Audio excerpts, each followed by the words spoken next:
जमात इस्लामी हिंद के vice president engineer Salim साहब हमारे साथ हैं। इंजीनियर साहब, देश में जिस तरह के हालात हैं, कश्मीर से लेकर हम अगर कर्नाटक तक का जिक्र करें, हिजाब का मामला आया, अब कानपुर का जो मामला है वो सामने है। इससे पहले भी तमाम मामले आए, मॉब लिंचिंग का हम जिक्र करते हैं। क्या इन तमाम चीज़ों को देखने के बाद सिर्फ ये कह देना कि ये पॉलिटिकली मोटिवेटेड चीज़ें हैं या पॉलिटिकली फ़ायदा लेने के लिए चीज़ें हैं, क्या ये उसकी जो इंटेंसिटी है उसको कम करना नहीं हो गया? क्या ये कहना सही नहीं होगा कि इस देश की जो माइनॉरिटी है वो इस वक्त टारगेट पे है, उनको टारगेट करके इस तरह का माहौल बनाया जा रहा है? देखिए, ये बात सही है जो आपने बताया कि देश का माहौल ख़राब हो रहा है और माइनॉरिटी को टारगेट किया जा रहा है। लेकिन ये बात भी सही है कि इस देश की बड़ी आबादी, 140 करोड़ की आबादी का ये देश है।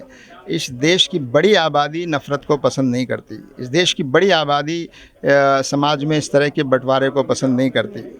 तो हम उस पॉजिटिव एंगल को देख रहे हैं। ये अलग बात है कि कुछ लोग ज़्यादा वोकल हैं, उनके पास कुछ ज़्यादा प्रचार करने की सामग्री है, तो उससे ऐसा माहौल बनाने की कोशिश हो रही है। लेकिन देश की जनता का बड़ा हिस्सा इन चीज़ों के ख़िलाफ़ है और हम चाहते हैं कि वो खुलकर बोले इनके ख़िलाफ़, और इन चीज़ों को रोकने की जनता भी कोशिश करे और सरकार भी कोशिश करे। बिल्कुल, जिस वक्त कश्मीर से 370 हटाया गया उस वक्त ये कहा गया और इस तरह से माहौल बनाया गया कि अब कश्मीर में सब कुछ बेहतर होने जा रहा है, और इस तरह के प्रोपेगेंडा चलाया गया कि अब आप कश्मीर में प्लॉट लीजिए, अब आप खुलेआम कश्मीर में जाइए और कश्मीर के लोग यहाँ आएंगे। इस तरह का माहौल क्रिएट किया गया। अब जो पिछले कुछ दिनों में जो घटनाएं हुई हैं, उसे देखने के बाद आपको क्या लग रहा है कि सरकार के वो तमाम दावे हवा हवाई थे? क्या उन पर भरोसा कर लेना उन लोगों के लिए महंगा पड़ रहा है जो सिर्फ पॉलिटिकली मोटिवेटेड बयानों को एक तरह से लास्ट वर्ड मान लेते हैं? देखिए, कश्मीर हमारे देश का एक हिस्सा है और पहले तो वो राज्य था, अब राज्य नहीं है, अब यूनियन टेरिटरी है। और रिसेंटली जो वहाँ किलिंग्स हुई हैं और बाहर के लोगों की, और जो कश्मीरी पंडितों में कुछ हैं या कुछ गैर कश्मीरी हैं, उनकी हत्या हुई है, यकीनन वो हम सब के लिए, पूरे देश के लिए बहुत अफ़सोस की बात है और उसकी कड़ी निंदा हम सब करते हैं। लेकिन ये बात भी हमारे सामने है कि वहाँ सबसे ज़्यादा हिंसा का शिकार मुसलमान हुआ है और इस चीज़ को नज़रअंदाज नहीं किया जा सकता। तो सरकार इसको कम्युनल एंगल से नहीं देखना चाहिए कि कौन मरा है, किसने मारा है। आप देखिए, आप तो ये देखिए कि जो हुआ है गलत हुआ है, चाहे जिसने किया हो, मरने वाला कोई भी हो, हर नागरिक की सुरक्षा सरकार की जिम्मेदारी है। वहाँ आपस में एक पीसफुल वातावरण हो, आपस में भरोसे का वातावरण हो, ये पैदा करना सरकार की जिम्मेदारी है। और इन चीज़ों को लेकर जो लोग देश में नफ़रत के माहौल को बढ़ाना चाहते हैं या इसको कम्युनल एंगल देना चाहते हैं, मैं समझता हूँ कि वो गलत है और सरकार को चाहिए कि ऐसा करने से उनको रोकें। आखिर में बहुत छोटे-छोटे 2 सवाल। जिस तरह के आपके प्रेस नोट में महँगाई का ज़िक्र हुआ, ये बताया गया कि किस तरह से महँगाई बढ़ रही है। उन लोगों के लिए आप क्या कहेंगे जो ये कहते हैं कि महँगाई जितनी चाहे बढ़ जाए, तेल ₹500 लीटर भी खरीदेंगे, लेकिन जो एक कम्युनिटी है, इसको लेकर एक दिमाग में एक माइंडसेट तय कर दिया गया है पॉलिटिकल पार्टीज़ या सोशल मीडिया के एजेंडे के ज़रिए, वो टाइट रहने चाहिए। तेल वो ₹500 लीटर भी खरीदने को तैयार हैं। ऐसे लोगों के लिए क्या कहें?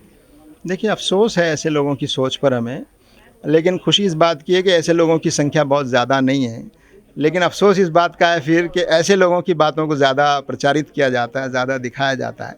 लेकिन देश की जो बड़ी आबादी है, 140 करोड़ की आवाम, वो इन चीज़ों को पसंद नहीं करती है। वो चाहती है कि यहाँ रोज़गार हो, वो चाहती है कि यहाँ खुशहाली आए, सबको अपनी ज़रूरत की चीज़ें मिलें, और दूसरा ये कि एक डिग्निफाइड और सेफ़ और सिक्योर लाइफ सबके लिए हो, ये सब लोग चाहते हैं। तो ये कुछ लोग जो ऐसी चीज़ें चाहते हैं, वो बात, उनकी सोच पर हमें अफ़सोस है। ठीक है। आखिर में ये सवाल कि फिर वही सरकार से कब बात होगी? सरकार मतलब प्राइम मिनिस्टर या होम मिनिस्टर ही नहीं बल्कि माइनॉरिटी मिनिस्टर है आपके पास। एनएसए अजीत डोभाल से इससे पहले भी मुस्लिम तंजीमें बाबरी मस्जिद के मामले के वक्त उससे पहले मिल चुकी हैं। क्या एक बार फिर शुरुआत की जाए, कोशिश की जाए, हम इंतज़ार ना करें कि सरकार हमें बुलाए, बल्कि हम खुद जाएँ और बताएँ कि इस देश के भीतर ये गलत हो रहा है, क्योंकि इस देश को हमने अपनी चॉइस के तौर पर चुना है, तो इस देश को बर्बाद होने से बचाना सबसे पहली ज़िम्मेदारी हमारी है। तो कब पहल होगी?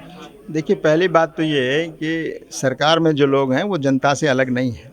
जनता ही उन्हें चुनकर सरकार में भेजती है। ये अलग बात है कि कोई किसी को पॉलिटिकली पसंद करे ना करे, लेकिन वो सरकार सबकी सरकार होती है और सबकी ये जिम्मेदारी है कि सरकार की अगर जो अच्छी बातें हैं उनको अप्रिशिएट करे, उसमें सहयोग करे, लेकिन जो बातें गलत हो रही हैं उनको रोकना सरकार जनता की भी जिम्मेदारी है और आवाम की भी जिम्मेदारी है और मीडिया की तो और ज़्यादा जिम्मेदारी है।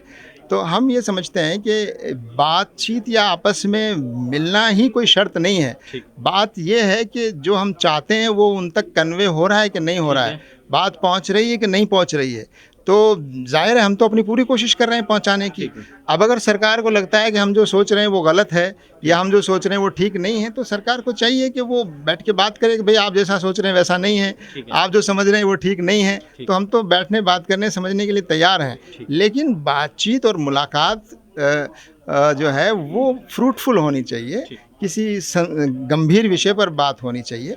तो हम सिर्फ फ़ोटो खिंचवाने के लिए या सिर्फ प्रचार के लिए बातचीत करना या मुलाकात करना उसको ठीक नहीं समझते, लेकिन ये कि संजीदगी से और गंभीरता से मुद्दों पर बात होनी चाहिए और हम तो हर वक्त उसके लिए तैयार हैं। ठीक, बहुत शुक्रिया सदर टाइम्स से बात करने के लिए। तो मुद्दों पर अगर बातचीत होगी और मुद्दों पर आधारित बातचीत में जमाते इस्लामी बिल्कुल जाएगी और सरकार अगर बुलाती है तो जमाते इस्लामी सरकार के साथ इन तमाम मुद्दों को लेकर बातचीत करने के लिए तैयार है। सदर टाइम्स के लिए मिर्ज़ा शाकिर अली बेग।